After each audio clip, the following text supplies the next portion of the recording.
El deseado de todas las gentes, capítulo 16, en su templo. Después de esto, descendió a Capernaum él y su madre y hermanos y discípulos, y estuvieron allí no muchos días. Y estaba cerca la Pascua de los judíos, y subió Jesús a Jerusalén. En este viaje, Jesús se unió a una de las grandes compañías que se dirigían a la capital. No había anunciado todavía públicamente su misión e iba inadvertido entre la muchedumbre. En tales ocasiones, el advenimiento del Mesías, que había adquirido tanta preeminencia debido al ministerio de Juan, era a menudo el tema de conversación. La esperanza de grandeza nacional se mencionaba con fogoso entusiasmo. Jesús sabía que esta esperanza iba a quedar frustrada, porque se fundaba en una interpretación equivocada de las Escrituras. Con profundo fervor explicaba las profecías y trataba de invitar al pueblo a estudiar más detenidamente la palabra de Dios. Los dirigentes judíos habían enseñado al pueblo que en Jerusalén se les indicaba cómo adorar a Dios. Allí, durante la semana de Pascua, se congregaban grandes muchedumbres que venían de todas partes de Palestina y aún de países lejanos. Los atrios del templo se llenaban de una multitud promiscua. Muchos no podían traer consigo los sacrificios que habían de ser ofrecidos en representación del gran sacrificio. Para comodidad de los tales, se compraban y vendían animales en el atrio exterior del templo. Allí se congregaban todas las clases del pueblo para comprar sus ofrendas. Allí se cambiaba el dinero extranjero por la moneda del santuario. Se requería que cada judío pagase anualmente medio ciclo como el rescate de su persona, y el dinero así recolectado se usaba para el sostén del templo. Además de eso, se traían grandes sumas como ofrendas voluntarias, que eran depositadas en el tesoro del templo. Y era necesario que toda moneda extranjera fuese cambiada por otra que se llamaba el ciclo del templo, que era aceptado para el servicio del santuario. El cambio de dinero daba oportunidad al fraude y la extorsión, y se había transformado en un vergonzoso tráfico, que era fuente de renta para los sacerdotes. Los negociantes pedían precios exorbitantes por los animales que vendían, y compartían sus ganancias con los sacerdotes y gobernantes, quienes se enriquecían así a expensas del pueblo. Se había enseñado a los adoradores a creer que si no ofrecían sacrificios, la bendición de Dios no descansaría sobre sus hijos o sus tierras. Así se podía obtener un precio elevado por los animales, porque después de haber venido de tan lejos, la gente no quería volver a sus hogares sin cumplir el acto de devoción para el cual había venido. En ocasión de la Pascua se ofrecía gran número de sacrificios y las ventas realizadas en el templo eran muy cuantiosas. La confusión consiguiente daba la impresión de una ruidosa feria de ganado, más bien que del sagrado templo de Dios. Podían oírse voces agudas que regateaban, el mugido del ganado vacuno, los balidos de las ovejas, el arrullo de las palomas mezclado con el ruido de las monedas y de disputas airadas. La confusión era tanta que perturbaba a los adoradores, y las palabras dirigidas al Altísimo quedaban ahogadas por el tumulto que invadía el templo. Los judíos eran excesivamente orgullosos de su piedad. Se regocijaban de su templo y consideraban como blasfemia cualquier palabra pronunciada contra él. Eran muy rigurosos en el cumplimiento de las ceremonias relacionadas con él, pero el amor al dinero había prevalecido sobre sus escrúpulos. Apenas se daban cuenta de cuán lejos se habían apartado del propósito original del servicio instituido por Dios mismo. Cuando el Señor descendió sobre el monte Sinaí, ese lugar quedó consagrado por su presencia. Moisés recibió la orden de poner límites alrededor del monte y santificarlo, y se oyó la voz del Señor pronunciar esta amonestación: Guardaos, no subáis al monte, ni toquéis a su término. Cualquiera que tocare el monte de seguro morirá. No le tocará mano, mas será apedreado o asaeteado. Sea animal o sea hombre, no vivirá. Así fue enseñada la lección de que dondequiera que Dios manifieste su presencia, ese lugar es santo. Las dependencias del templo de Dios debieran haberse considerado sagradas, pero en la lucha para obtener ganancias, todo esto se perdió de vista. Los sacerdotes y gobernantes eran llamados a ser representantes de Dios ante la nación. Debieran haber corregido los abusos que se cometían en el atrio del templo. Debieran haber dado a la gente un ejemplo de integridad y compasión. En vez de buscar sus propias ganancias, debieran haber considerado la situación y las necesidades de los adoradores. y debieran haber estado dispuestos a ayudar a aquellos que no podían comprar los sacrificios requeridos, pero no obraban así. La avaricia había endurecido sus corazones. Acudían a esta fiesta los que sufrían, los que se hallaban en necesidad y angustia. Estaban allí los ciegos, los cojos, los sordos. Algunos eran traídos sobre camillas. Muchos de los que venían eran demasiado pobres para comprarse la más humilde ofrenda para Jehová y aún para comprarse alimentos con que satisfacer el hambre. A todos ellos les causaban gran angustia las declaraciones de los sacerdotes. Estos se jactaban de su piedad, aseveraban ser los guardianes del pueblo, pero carecían en absoluto de simpatía y compasión. En vano los pobres, los enfermos, los moribundos pedían su favor. Sus sufrimientos no despertaban piedad en el corazón de los sacerdotes. Al entrar Jesús en el templo, su mirada abarcó toda la escena. Vio las transacciones injustas, vio la angustia de los pobres que pensaban que sin derramamiento de sangre no podían ser perdonados sus pecados. Vio el atrio exterior de su templo convertido en un lugar de tráfico profano. El sagrado recinto se había transformado en una vasta lonja. Cristo vio que algo debía hacerse. Habían sido impuestas numerosas ceremonias al pueblo sin la debida instrucción acerca de su significado. Los adoradores ofrecían sus sacrificios sin comprender que prefiguraban al único sacrificio perfecto, y entre ellos, sin que se lo reconociese ni honrase, estaba aquel al cual simbolizaba todo el ceremonial. Él había dado instrucciones acerca de las ofrendas, comprendía su valor simbólico y veía que ahora habían sido pervertidas y malinterpretadas. El culto espiritual estaba desapareciendo rápidamente. Ningún vínculo unía a los sacerdotes y gobernantes con su Dios. La obra de Cristo consistía en establecer un culto completamente diferente. Con mirada escrutadora, Cristo abarcó la escena que se extendía delante de él mientras estaba de pie sobre las gradas del atrio del templo. Con mirada profética vio lo futuro, abarcando no solo años, sino siglos y edades. Vio cómo los sacerdotes y gobernantes privarían a los menesterosos de su derecho y prohibirían que el Evangelio se predicase a los pobres.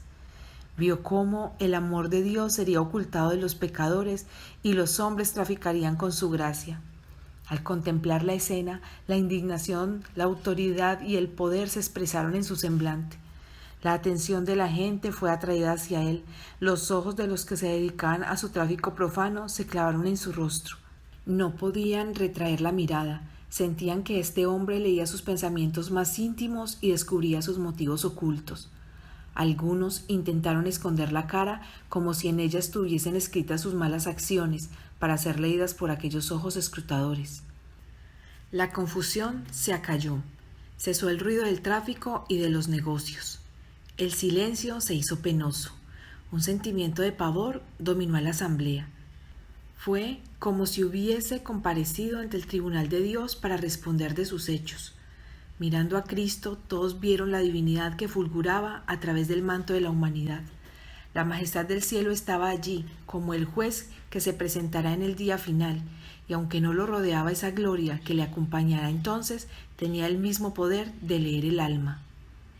Sus ojos recorrían toda la multitud, posándose en cada uno de los presentes. Su persona parecía elevarse sobre todos con imponente dignidad y una luz divina iluminaba su rostro. Habló y su voz clara y penetrante, la misma que sobre el monte Sinaí había proclamado la ley que los sacerdotes y príncipes estaban transgrediendo, se oyó repercutir por las bóvedas del templo. «Quitad de aquí esto, y no hagáis la casa de mi padre casa de mercado». Descendiendo lentamente de las gradas y alzando el látigo de cuerdas que había recogido al entrar en el recinto, ordenó a la hueste de traficantes que se apartase de las dependencias del templo. Con un celo y una severidad que nunca manifestó antes, derribó las mesas de los cambiadores. Las monedas cayeron y dejaron oír su sonido metálico en el pavimento de mármol. Nadie pretendió poner en duda su autoridad. Nadie se atrevió a detenerse para recoger las ganancias ilícitas. Jesús no los hirió con el látigo de cuerdas, pero en su mano el sencillo látigo parecía ser una flamígera espada. Los oficiales del templo, los sacerdotes especuladores, los cambiadores y los negociantes en ganado huyeron del lugar con sus ovejas y bueyes, dominados por un solo pensamiento, el de escapar a la condenación de su presencia. El pánico se apoderó de la multitud, que sentía el predominio de su divinidad. Gritos de terror escaparon de centenares de labios pálidos. Aún los discípulos temblaron. Les causaron pavor las palabras y los modales de Jesús tan diferentes de su conducta común. Recordaron que se había escrito acerca de él: «Me consumió el celo de tu casa». Pronto la tumultuosa muchedumbre fue alejada del templo del Señor con toda su mercadería. Los atrios quedaron libres de todo tráfico profano, y sobre la escena de confusión descendió un profundo y solemne silencio. La presencia del Señor, que antiguamente santificara el monte, había hecho sagrado el templo levantado en su honor. En la purificación del templo, Jesús anunció su misión como Mesías y comenzó su obra. Aquel templo, erigido para morada de la presencia divina, estaba destinado a ser una lección objetiva para Israel y para el mundo. Desde las edades eternas había sido el propósito de Dios que todo ser creado, desde el resplandeciente y santo serafín hasta el hombre, fuese un templo para que en él habitase el Creador. A causa del pecado, la humanidad había dejado de ser templo de Dios. Ensombrecido y contaminado por el pecado, el corazón del hombre no revelaba la gloria del ser divino, pero por la encarnación del Hijo de Dios se cumple el propósito del cielo. Dios mora en la humanidad, y mediante la gracia salvadora el corazón del hombre vuelve a ser su templo. Dios quería que el templo de Jerusalén fuese un testimonio continuo del alto destino ofrecido a cada alma, pero los judíos no habían comprendido el significado del edificio que consideraban con tanto orgullo. No se entregaban a sí mismos como santuarios del Espíritu Divino. Los atrios del templo de Jerusalén, llenos del tumulto de un tráfico profano, representaban con demasiada exactitud el templo del corazón, contaminado por la presencia de las pasiones sensuales y de los pensamientos profanos. Al limpiar el templo de los compradores y vendedores mundanales, Jesús anunció su misión de limpiar el corazón de la contaminación del pecado, de los deseos terrenales, de las concupiscencias egoístas, de los malos hábitos que corrompen el alma. Vendrá a su templo el Señor a quien vosotros buscáis, y el ángel del pacto a quien deseáis vosotros. He aquí viene, ha dicho Jehová de los ejércitos, ¿y quién podrá sufrir el tiempo de su venida? ¿O quién podrá estar cuando Él se mostrará? Porque Él es como fuego purificador y como jabón de lavadores, y sentarse ha para afinar y limpiar la plata, porque limpiará a los hijos de Leví, los afinará como a oro y como a plata. ¿No sabéis que sois templos de Dios y que el Espíritu de Dios mora en vosotros? Si alguno violara el templo de Dios, Dios destruirá al tal, porque el templo de Dios, el cual sois vosotros, santo es. Ningún hombre puede de por sí echar las malas huestes que se han posesionado del corazón. Solo Cristo puede purificar el templo del alma, pero no forzará la entrada. No viene a los corazones como antaño a su templo, sino que dice: He aquí, yo estoy a la puerta y llamo. Si alguno oyere mi voz y abriere la puerta, entraré a él. Él vendrá no solamente por un día, porque dice: habitaré y andaré en ellos, y ellos serán mi pueblo. Él sujetará nuestras iniquidades y echará en los profundos de la mar todos nuestros pecados. Su presencia limpiará y santificará el alma de manera que pueda ser un templo santo para el Señor y una morada de Dios en virtud del Espíritu. Dominados por el terror, los sacerdotes y príncipes habían huido del atrio del templo y de la mirada escrutadora que leía sus corazones. Mientras huían, se encontraron con otros que se dirigían al templo y les aconsejaron que se volvieran, diciéndoles lo que habían visto y oído. Cristo miró anhelante a los hombres que huían, compadeciéndose de su temor y de su ignorancia de lo que constituía el verdadero culto. En esta escena veía simbolizada la dispersión de toda la nación judía por causa de su maldad e impenitencia. ¿Y por qué huyeron los sacerdotes del templo? ¿Porque no le hicieron frente? El que les ordenaba que se fuese era hijo de un carpintero, un pobre Galileo sin jerarquía ni poder terrenales. ¿Por qué no le resistieron? ¿Por qué abandonaron la ganancia tan mal adquirida y huyeron a la orden de una persona de tan humilde apariencia externa? Cristo hablaba con la autoridad de un rey, y en su aspecto y en el tono de su voz había algo a lo cual no podían resistir. Al oír la orden se dieron cuenta como nunca antes de su verdadera situación de hipócritas y ladrones. Cuando la divinidad fulguró a través de la humanidad, no solo vieron indignación en el semblante de Cristo, Se dieron cuenta del significado de sus palabras, se sintieron como delante del trono del juez eterno, como oyendo su sentencia para ese tiempo y la eternidad. Por el momento quedaron convencidos de que Cristo era profeta y muchos creyeron que era el Mesías. El Espíritu Santo les recordó vívidamente las declaraciones de los profetas acerca del Cristo. ¿Cederían a esta convicción? No quisieron arrepentirse. Sabían que se había despertado la simpatía de Cristo hacia los pobres. Sabían que ellos habían sido culpables de extorsión en su trato con la gente. Por cuanto Cristo discernía sus pensamientos, le odiaban. Su reprensión en público humillaba su orgullo y sentían celos de su creciente influencia con la gente. Resolvieron desafiarle acerca del poder por el cual los había echado y acerca de quién le había dado esta autoridad. Pensativos, pero con odio en el corazón, volvieron lentamente al templo. Pero ¿qué cambio se había verificado durante su ausencia? Cuando ellos huyeron, los pobres quedaron atrás, y estos estaban ahora mirando a Jesús, cuyo rostro expresaba su amor y simpatía. Con lágrimas en los ojos decía a los temblorosos que le rodeaban: «No temáis, yo os libraré, y vosotros me glorificaréis. Por esta causa he venido al mundo». La gente se agolpaba en la presencia de Cristo con súplicas urgentes y lastimeras, diciendo: «Maestro, bendíceme». Su oído atendía a cada clamor con una compasión que superaba a la de una madre. Se inclinaba sobre los pequeñuelos que sufrían. Todos recibían atención. Cada uno quedaba sano de cualquier enfermedad que tuviera. Los mudos abrían sus labios en alabanzas. Los ciegos contemplaban el rostro de su sanador. El corazón de los dolientes era alegrado. Mientras los sacerdotes y oficiales del templo presenciaban esta obra, qué revelación fueron para ellos los sonidos que llegaban a sus oídos. Los concurrentes relataban la historia del dolor que habían sufrido, de sus esperanzas frustradas, de los días penosos y de las noches de insomnio, y de cómo, cuando parecía haberse apagado la última chispa de esperanza, Cristo los había sanado. La carga era muy pesada, decía uno, pero he encontrado un ayudador. Es el Cristo de Dios y dedicaré mi vida a su servicio. Había padres que decían a sus hijos: Él salvó vuestra vida, alzad vuestras voces y alabadle. Las voces de niños y jóvenes, de padres y madres, de amigos y espectadores se unían en agradecimiento y alabanza. La esperanza y la alegría llenaban los corazones, la paz embargaba los ánimos, estaban sanos de alma y cuerpo, y volvieron a sus casas proclamando por doquiera el amor sin par de Jesús. En ocasión de la crucifixión de Cristo, los que habían sido sanados no se unieron con la turba para clamar: «Crucifícale, crucifícale».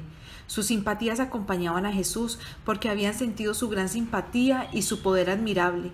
Le conocían como su Salvador porque Él les había dado salud del cuerpo y del alma. Escucharon la predicación de los apóstoles y la entrada de la palabra de Dios en su corazón les dio entendimiento. Llegaron a ser agentes de la misericordia de Dios e instrumentos de su salvación. Los que habían huido del atrio del templo volvieron poco a poco después de un tiempo. Habían dominado parcialmente el pánico que se había apoderado de ellos, pero sus rostros expresaban irresolución y timidez.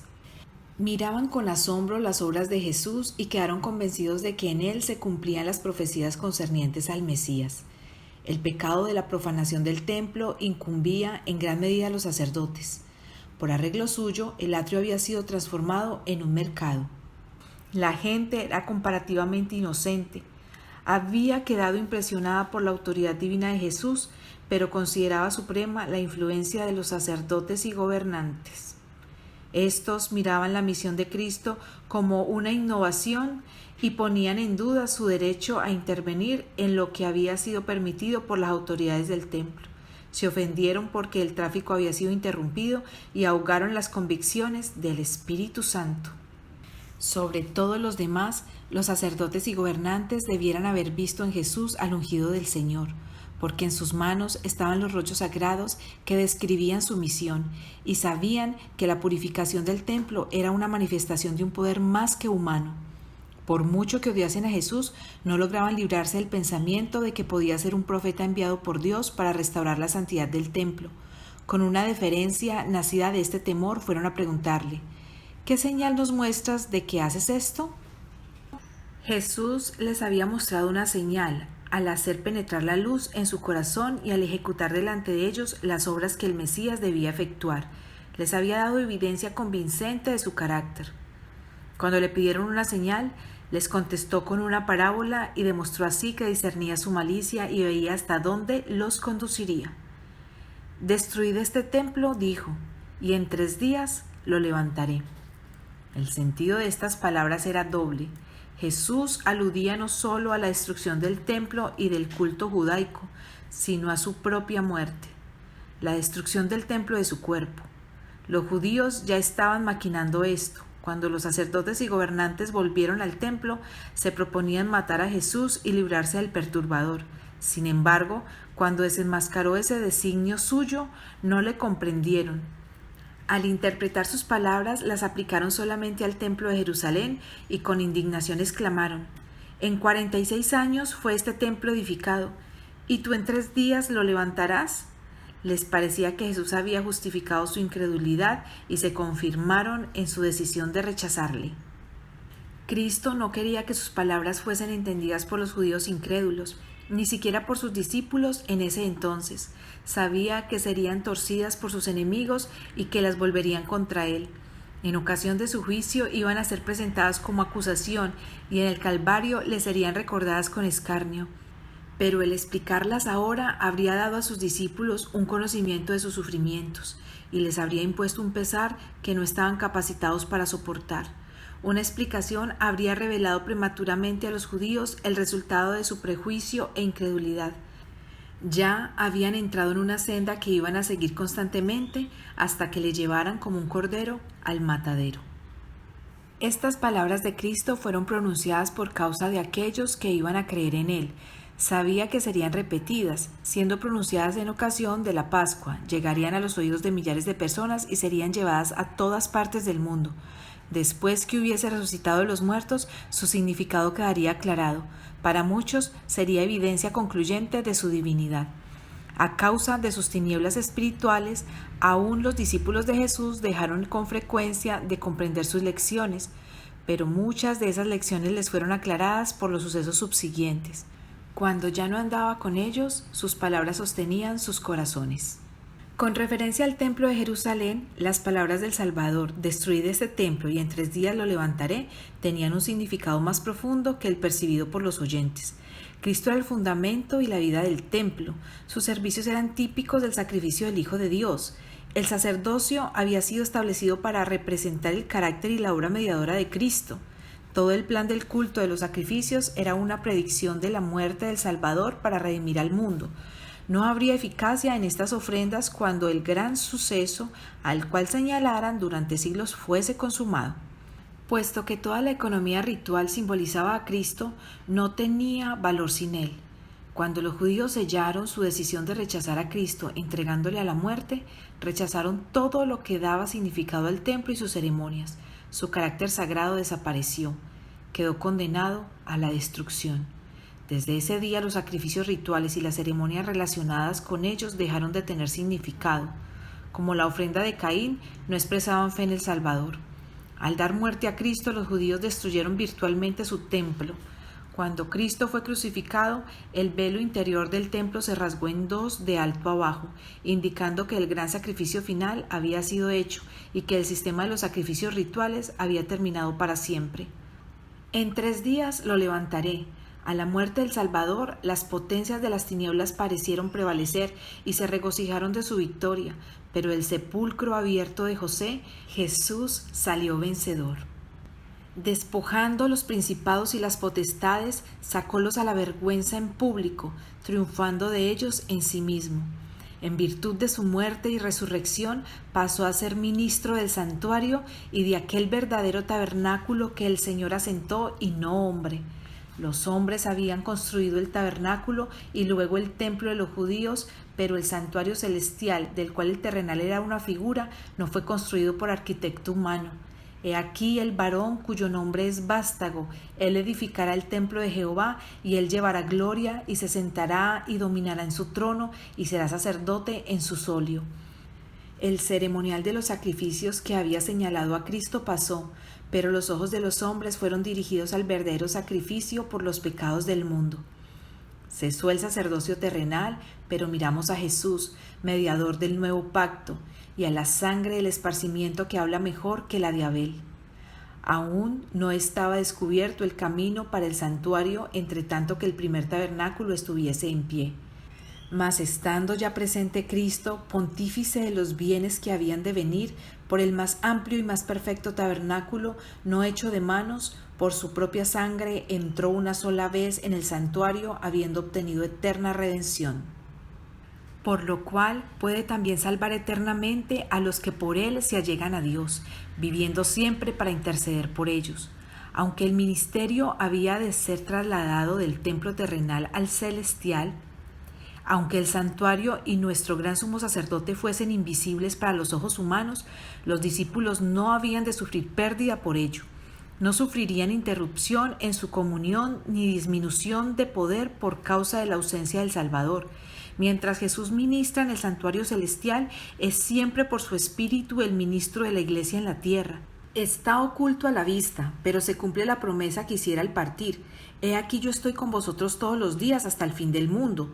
Aunque delega su poder a ministros inferiores, su presencia vivificadora está todavía con su Iglesia. Por tanto, teniendo un gran pontífice, Jesús, el Hijo de Dios, retengamos nuestra profesión, porque no tenemos un pontífice que no se pueda compadecer de nuestras flaquezas, mas tentado en todo según nuestra semejanza, pero sin pecado. Lleguémonos pues confiadamente al trono de la gracia, para alcanzar misericordia y hallar gracia para el oportuno socorro.